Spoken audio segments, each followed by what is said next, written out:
오늘 말씀을 통하여서 믿음으로 하나 되기라는 제목으로 함께 말씀을 생각해 보려고 합니다. 18장 말씀 13절부터를 읽어보면 오늘 이 구절만 읽으면 말씀을 잘못 이해할 수가 있습니다.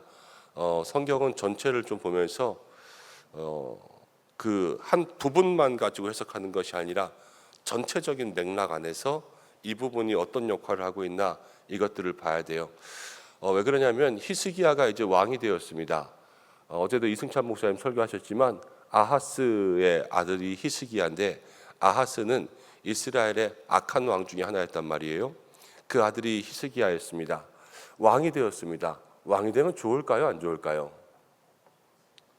뭐가 좋을까요? 왕이니까 한 나라에. 그런데 그거 생각해야 돼요. 어떤 나라를 물려받느냐에 따라서 왕이 좋을 수가 있고 안 좋을 수가 있어요.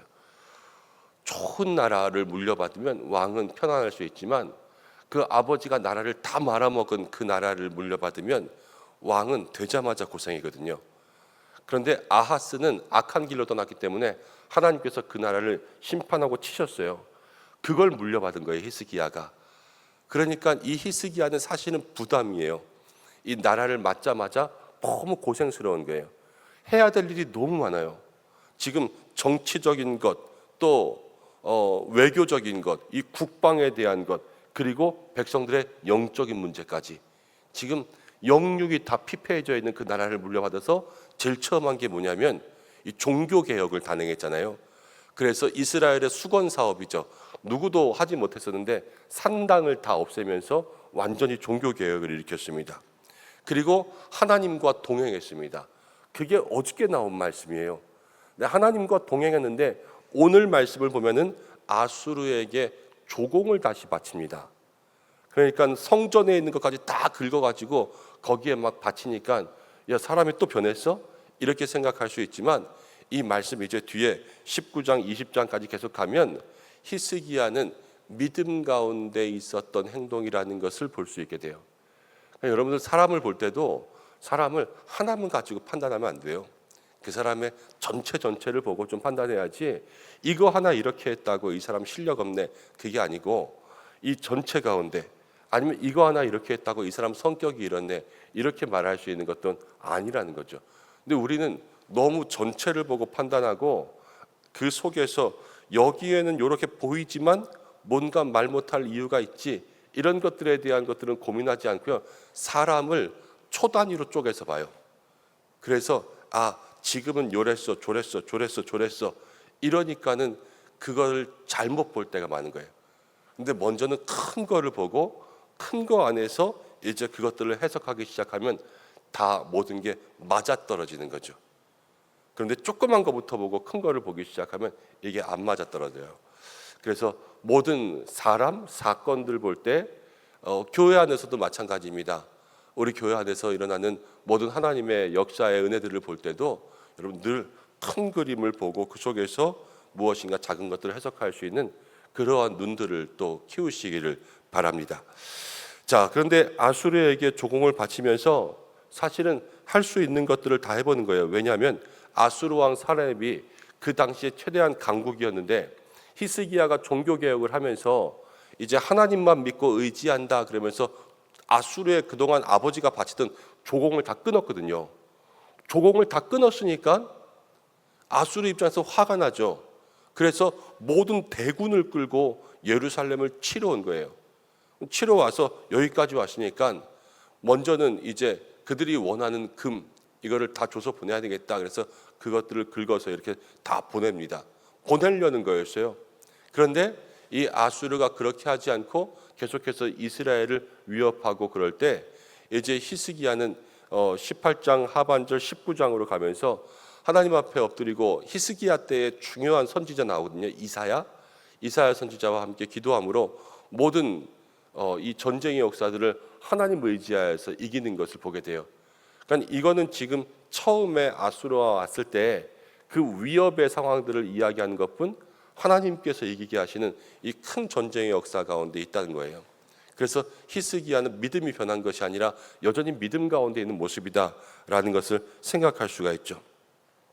그런데 그때 아수르 왕이요, 이 유다를 공격하기 위해서 대군을 보내고 랍사게라는 사람과 또 몇몇 이 신하들을 보내서 히스기야와 유다를 조롱합니다. 완전히 조롱해요.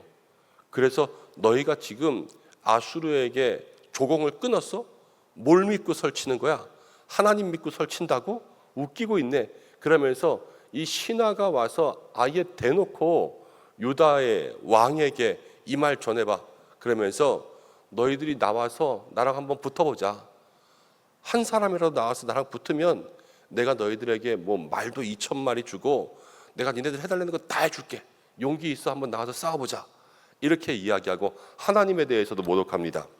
25절 말씀 가운데 보면 내가 어찌 여호와의 뜻이 아니고서야 이제 이곳을 멸하러 올라갔겠느냐. 이 아수르 사람이요 하나님의 뜻으로 내가 여기 올라왔다 이렇게 이야기하는 거예요. 이거는 하나님의 뜻 가운데 올라온 게 아니라 하나님의 이름을 들먹이면서 조롱하는 거예요. 지금 아수르 사람이 하나님의 음성을 들은 것이 아니라 네가 하나님께서 조공꾼이라고 했다고 나도 하나님이 전쟁시켜서 온 거야 임마. 뭐 이런 식으로 지금 유다를 계속해서 조롱하는 거죠. 그리고 이 왕과 신하들을 공격하는 것뿐만이 아니라 이제 뒤에 31절 말씀 가운데 가면 이런 말씀이 나와요. 너희는 히스기야의 말을 듣지 말라. 아수르 왕의 말씀이 너희는 내게 항복하고 내게로 나오라.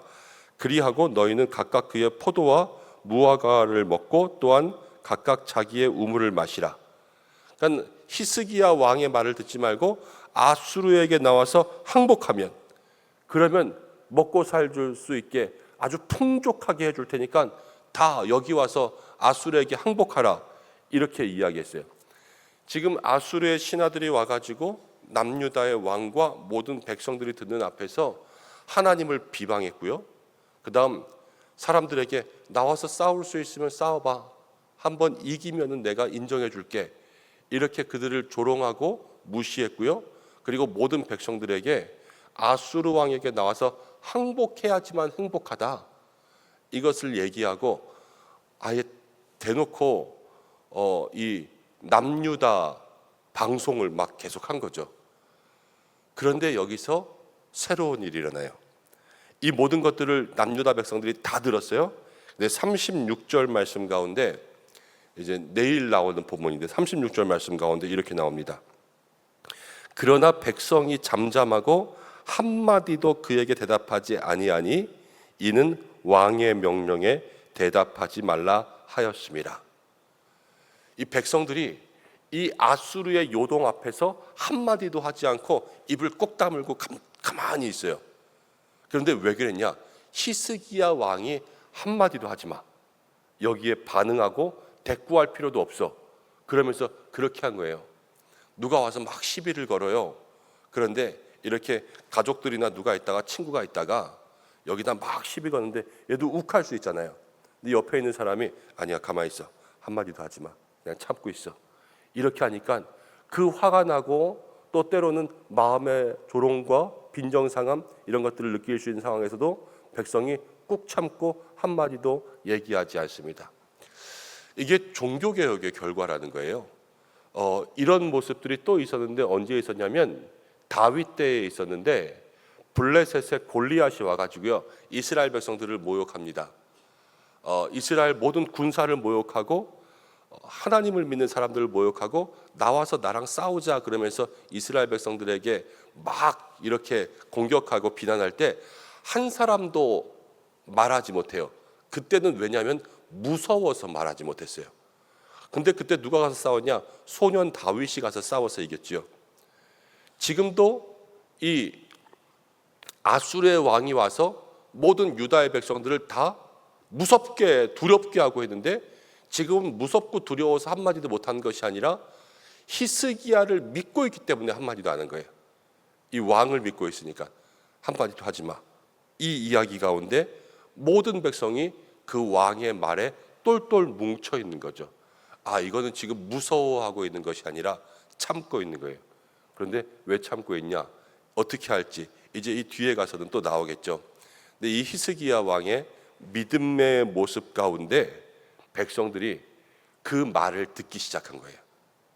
이 왕의 모습이 왕이 믿을 만한 게 없고 왕이 이 지혜롭고 또 왕스러운 게 없으면 백성들이 왕의 말을 들을 수가 없어요. 그렇지만 히스기야는 종교 개혁을 단행하면서 이 산당 같은 것들을 다 없애고 그래서 백성들의 원망을 들을 것 같지만 그러나 그렇게 함을 통하여서 백성들에게 믿음의 왕으로 인정받는 거예요. 그러니까 백성들이 말을 들을 수 있도록 하는 거죠. 그러면서 이제 믿음의 하나됨이 유다 가운데 다시 시작되는 겁니다. 여러분, 우리도 이럴 때가 있습니다. 그 사람을 인정할 때는요, 정말로 믿음에 기도하는 모습을 보면 인정할 때가 많이 있어요. 남편을 인정한다, 부인을 인정한다, 또 남편이 말씀 읽고 공부하는 모습들을 이렇게 보면 부인이 그거 보면서 남편을 인정할 때가 있고, 또 우리 권사님들, 집사님들도 교회 가운데 열심히 이렇게 하시는 모습 보면 집사님들이 또 보면서 아, 정말 권사님 열심히 한다 그러면서 인정할 때가 있잖아요.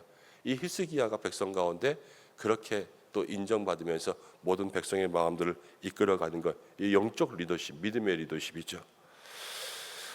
여러분, 우리가 믿음을 통하여서 위기 가운데 하나 될 수 있습니다. 이 남유다가 아수르 앞에서 믿음의 개혁들을 겪으니까 거기에서 하나 되는 힘들을 경험한 것처럼 우리도 가정 가운데 또 교회 가운데 어디에 있든지 간에 여러분 히스기야처럼 이 영적 리더십을 갖기 위해서 마음 가운데 기도하면 또 우리가 그것을 위해서 노력하면 그 사람을 중심으로 해서 함께 있는 모든 백성이 모이는 것처럼 모든 가족과 그 주변의 사람들이 모일 수가 있습니다. 특별히 목장 기관, 요즘에 이제 교회 안에 있는 연합의 문제들이죠. 이 목장직이 또 기관장들도 영적 리더십에 대한 부분들을 고민해 봐야 돼요. 그래서 정말로 그 속에서 함께 사람들의 마음을 모으고 하나 될 수 있는 부분들에서 내가 어떠한 본을 보이고 어떠한 말을 해서 어떻게 듣냐, 이런 부분들이 내가 먼저 이 히스기야의 모습을 보면 고민할 수 있는 그러한 삶이 되어야 되는 거죠. 오늘 두 가지를 통하여서 우리가 함께 말씀 나누고 기도하려고 합니다. 첫 번째는 우리가 혹시라도 신앙의 삶 가운데 너무 하나만 보고 실수하지 말고 전체적인 삶 속에서 그것들을 하나 해석할 수 있는 눈을 갖자. 그래서 모든 사람과 사건들을 바라볼 때에도 함께 기도하면 더 모든 삶 속에 함께 관계뿐만이 아니라 우리가 정확하게 판단할 수 있는 지혜가 생길 거고요. 그리고 이 히스기야의 종교개혁의 결과를 이제 보는 거예요. 백성이 히스기야의 말을 듣잖아요. 아, 이 영적 리더십, 믿음의 일이 있으니까 하나가 되는구나.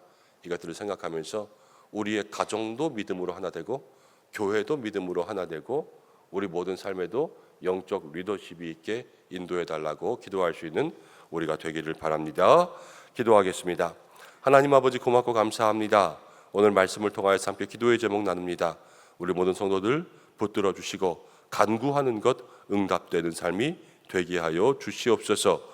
오늘도 주님 앞에 나아갈 때에 우리가 모든 일, 또 모든 사람들을 볼 때마다 함께 큰 눈으로 바라보고 큰 그림 안에서 모든 것들을 해석할 수 있는 믿음의 정확한 눈을, 분별의 눈을 더하여 주시고, 또 우리 가정과 교회 모든 일터 내가 있는 곳이 믿음으로 하나가 되고, 또 우리가 주님 안에서 영적인 리더십을 가지고 많은 사람들을 이끌어갈 수 있는 믿음의 성도 되게 하여 주옵소서. 오늘도 기도하는 입술마다 기름 부어주시고, 특별히 가정 위에서, 교회 위에서, 환우들을 위해서, 또 각자의 삶의 기도의 제목 가지고 주님 앞에 나아갑니다. 한 사람 한 사람 주께서 붙들어 주시고, 또 모든 간구하는 것들이 응답되는 역사 있게 하여 주시고, 우리 성도들 어디에 있든지 이 한날의 삶에 늘 주님 동행하여 주시옵소서. 나라와 민족과 온 열방과 선교지 가운데 함께 하여 주시고, 또 북한 선교하는 우리 윤상혁 교수, 또 인도네시아 선교하는 우리 김상수 선교사 주께서 기억하여 주시고, 저들의 삶 가운데 또 귀한 선교 편지 보내며 교회의 기도를 요청합니다. 하나님께서 날마다 응답하시는 귀한 삶이 될 수 있도록 역사하여 주시옵소서. 예수님의 이름으로 기도드립니다. 아멘.